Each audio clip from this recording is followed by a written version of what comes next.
തെലങ്കാനയിൽ miss world മത്സരാർത്ഥികളുടെ കാൽ സ്ത്രീകൾ കഴുകിയ സംഭവം വിവാദത്തിൽ. രാമപ്പ ക്ഷേത്രത്തിനു മുന്നിലായിരുന്നു സംഭവം. തെലങ്കാന സർക്കാർ ഇന്ത്യൻ വനിതകളുടെ ആത്മാഭിമാനത്തിന് ക്ഷതം വരുത്തിയതായി പ്രതിപക്ഷ പാർട്ടികൾ ആരോപിച്ചു.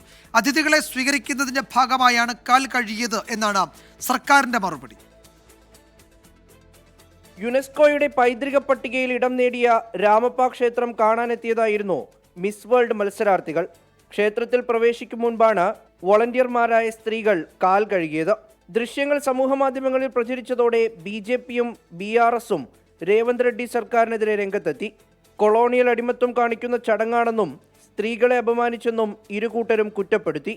സർക്കാർ മാപ്പ് പറയണമെന്നാവശ്യപ്പെട്ട BRS വനിതാ നേതാക്കൾ സോണിയാഗാന്ധിക്ക് കത്തയച്ചു. ആചാരപ്രകാരമുള്ള ചടങ്ങായിരുന്നുവെന്ന് മിസ് വേൾഡ് ഓർഗനൈസേഷൻ സമൂഹമാധ്യമക്കുറിപ്പിൽ പറയുന്നു. ആതിഥ്യ മര്യാദയുടെ ഭാഗമായാണ് മത്സരാർത്ഥികളുടെ കാൽ കഴുകിയതെന്നാണ് സർക്കാർ വിശദീകരണം. ഈ മാസം 31-ന് ഹൈദരാബാദിലാണ് മിസ് വേൾഡ് മത്സരം. 24 ചെന്നൈ.